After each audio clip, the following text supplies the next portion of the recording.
और ज़रूरी नहीं कि तेज़ी हो तो सवाल कम हो जाए। सवाल तेज़ी के साथ बढ़ भी सकते हैं, मंदी के साथ घट भी सकते हैं, डिपेंड्स।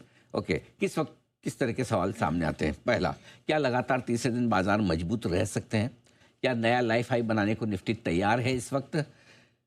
लाइफ हाई के पास रुक तो नहीं जाएंगे, अटक तो नहीं जाएंगे, फिर से वहां से घूम तो नहीं जाएंगे? ये एक बड़ा सवाल है। कल जो बाजार में बढ़िया तेजी बनी है, इस तेजी में क्या कुछ खास है? कुछ खास है इस तेजी में, राइट? बाजार का मजबूत सपोर्ट काम, क्या कहीं हम ऊपर की तरफ बेस शिफ्ट कर रहे हैं? एफआईएस की बिकवाली हुई है छोटी, डरना है या नहीं? साथ ही अमेरिका की तेजी लगातार तीसरे दिन की, कितना सपोर्ट वहां से मिलेगा? एसीसी अंबुजा का मर्जर, इसका पूरा विश्लेषण करेंगे, समझेंगे कि इसका क्या असर होगा। रिलायंस क्या अब भी तेजी को लीड कर सकता है? कल हमने अनुमान जताया था रिलायंस से लीडरशिप का, और वो होता हुआ दिखा भी। 1545 से 1575 तक पहुंच चुका है। What next? और किन शेयरों और सेक्टर्स में आज आपके लिए है खरीदारी के तगड़े मौके? सर, वैसे तो थोड़ा फॉरवर्ड लुकिंग ही सवाल होते, लेकिन मैं जो आपका सवाल नंबर 4 है उसके साथ शुरुआत करूंगी। कल की तेजी थी, उसमें क्या कुछ खास था? हाँ, बहुत अच्छा है कि हम अगर आपको अपना इतिहास पता हो तो भविष्य आपको ज़्यादा अच्छे से आप अनुमान लगा सकते हैं। और नहीं, ज़रूरी भी है, क्योंकि हर पिछला ट्रेडिंग सेशन अगले ट्रेडिंग सेशन के लिए कुछ हद तक बेस बनाता है। Correct. उस बेस के ऊपर फिर ओवरनाइट क्या नए संकेत आते हैं, उस पर आप ट्रेड करते हैं। तो ये बेस जो कल बना है वो बड़ा सॉलिड है, और इस बेस के सॉलिड होने के पीछे कारण क्या है वो जरा समझिए। कुछ बहुत बड़े कारण हैं। कल लगभग सारे सेक्टर इंडेक्स ऐसे जिन्होंने हायर हाई हायर लो बनाया, जो मैं आगे बिग डेटा में भी बताऊंगा, लेकिन चाहे Nifty, bank Nifty, Sensex, mid cap select, small cap, सारे सेक्टर्स ने higher high higher low. Higher high higher low बनाने का मतलब है कि आपने पिछले दिन के हाई को पार किया, यानी कि ऊपर के लेवल पे भी खरीदारी हुई है। हायर लो मतलब पिछले दिन के लो को तोड़ा नहीं, यानी कि वहां तक जाने ही नहीं दिया, उससे पहले खरीदारी हो गई। ये आपको मजबूती का संकेत देता है। दूसरा, सारे इंडेक्स लगभग डे हाई के आसपास बंद हुए हैं। कल आप जैसे निफ्टी का हाई देखिए, 25,180, बंद कहाँ हुआ है? 25,172, 8 पॉइंट दूर। बैंक निफ्टी में 59,370 का हाई है, 59,300 पर बंद हुए हैं। सो मतलब हाई के बेहद करीब सारे इंडेक्स जाकर बंद हुए, यानी कि आप अगले दिन को लेकर भी कॉन्फिडेंट है। Correct. आप 3:30 पे कब खरीदते हैं? क्यों खरीदते हैं?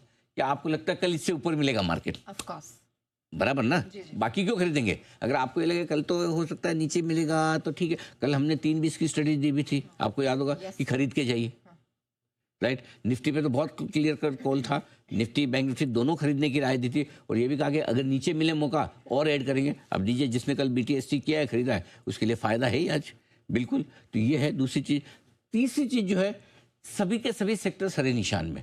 अब ऐसा नहीं कि किसी एक इन IT शेयर चल गए तो तेजी हो गई, या कभी बैंक्स ने ही खींच दिया, या कभी ऑटो किसी के साथ मिलके, FMCG के साथ मिलके चल रहे हैं। नहीं, सारे सेक्टर्स का एक साथ हरे निशान में बंद होना हर रोज नहीं होता, हर रोज नहीं होता। आपने कल देखा, मैं कल जब वीकली डेटा बता रहा था नेहा, वीकली डेटा में टॉप गेनर इंडेक्स कौन सा था? PSU बैंक्स का। और टॉप लूजर क्या था? Bank Nifty, right? एक ही स्पेस है बैंक्स का। एक बैंक्स में PSU bank index top winner है वीकली। सो हमेशा सारे सेक्टर्स कभी हरे निशान में एक साथ नहीं आते। ये तीसरी चीज है। चौथी चीज, मैं हमेशा बड़ी gap up gap down opening को कम पसंद करता हूँ। जितना काम स्क्रीन पे हो ना उतना बढ़िया। Correct. उसका पर्पज ये है कि सबको पार्टिसिपेशन का मौका मिलता है, आपका कन्विक्शन टेस्ट करता है। जब गैप से खुलते बढ़ते तो आपका सौदा काफी हद तक मजबूरी वाला हो जाता है कि अब गैप से खुल गए, मेरा स्टॉप लॉस ट्रिगर हुआ, क्या करूंगा, मैंने सोचा नहीं था इतना गैप से खुल जाएंगे। या लेकिन अगर जब स्क्रीन पे आपका कोई बढ़ रहा है या घट रहा है, तो हर एक लेवल पे आपके पास चांस है ट्रेड करने का। वहां आपका कन्विक्शन चाहिए, वहां कोई एक्सटर्नल फोर्स आके आपको नहीं बोल रही कि इतना ऊपर नीचे खुल गया तो अब करना ही पड़ेगा आपको। करेक्ट। सो पूरी तेजी स्क्रीन पे बनी, तो जिसने खरीदा सोच समझ के खरीदा है, राइट? और आखिर में, पिछले दिन के हाई के ऊपर बंद होना हमेशा अच्छा होता है, वो जरूरी है। तो आप पिछले दिन के हाई के ऊपर तो बंद हुए, लेकिन स्टाइल में बंद हुए हैं। निफ्टी का पिछले दिन का हाई क्या था? 25,966, 993। आप वो हमने टच ही नहीं किया दिन के दौरान, वही टच नहीं किया पिछले दिन का हाई, और बंद हुए पिछले दिन के हाई के 200 पॉइंट ऊपर लगभग। राइट। और बैंक निफ्टी में भी सिमिलरली 59,140 का पिछले दिन का हाई था और वहां से करीबन 150 पॉइंट ऊपर तो बंद भी हुए और अच्छे गैप के साथ पिछले दिन के साथ हाई के ऊपर बंद हुए। तो ये बताने के पीछे पर्पज ये है कि अगर कहीं आपको डर लगे कि कोई एक आध छोटी मोटी नेगेटिव दिख रही है तो आपका डर कम होना चाहिए। डर का एक ही कारण है आज, क्या? अभी थोड़ी आगे बताएं। अच्छा ठीक है, लेकिन उससे पहले आपको बता दें कि जी बिजनेस आपके चहेते चैनल ने ही सबसे पहले इस तेजी को भापा था और आपको साफ कहा था कि 26,000 के ऊपर आपको शॉर्ट में नहीं रहना है, तत्काल प्रभाव से निकलना है। आज की स्क्रीन साफ कह रही कि आपको फिर से बाइंग दिखेगी, ये भरोसा आप लेकर चल सकते हैं। अगर सोमवार को हम 26,000 के पार निकल कर टिके तो 26,100 26,200 की रेंज में जाने की कोशिश निफ्टी की हो सकती है। तो आपसे मेरा अनुरोध है कि अपनी शॉर्ट पोजीशन को अगर 26,050 के आसपास टिका रह जाए, जो कि मेरे ख्याल से टिकना चाहिए, तो आपको अपनी शॉर्ट काट लेनी चाहिए। एनी प्राइस नियर 26,000 या 26,000 के नीचे पहला एंट्री पॉइंट आपको निफ्टी पे दे देती है, वो ले लीजिए। क्लियर है? नंबर 2, ऊपर में कितना जा सकते हैं? 26,065 में मान रहा हूँ ये लगभग। उसके बाद 26,100 125 दो छोटे टारगेट है, 175 200 दो मीडियम टारगेट, जहाँ तक की तैयारी करेगा निफ्टी जाने की आज और इस हफ्ते। लगातार चौथे दिन खरीदारी का आंकड़ा एफआईएस का दिखेगा। आप जब इतने बड़े ब्रेकआउट लेवल के करीब है तो थोड़ी बहुत प्रॉफिट बुकिंग भी आना लाजमी है। मेरा ये मानना है कि अभी भी वैसे बाजार का ट्रेंड मजबूती का है। फ्रेश खरीदारी भी आप करना चाहें तो कोई गलत नहीं, क्योंकि टेक्निकली बाजार मजबूत हुए हैं।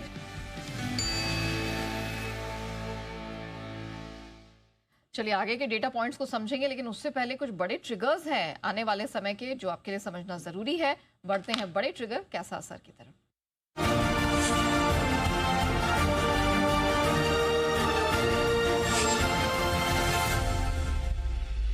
सर आने वाले बड़े ट्रिगर्स ज़्यादा ट्रिगर्स है नहीं एक्चुअली। लंबा वाला ट्रिगर तो वही ट्रेड डील का जब होगा जैसा होगा, आजकल हम उसकी बात नहीं कर रहे हैं। दो ही ट्रिगर बचे शॉर्ट टर्म में। एक तो एफआईएस की घटती बढ़ती हुई बिक वाली।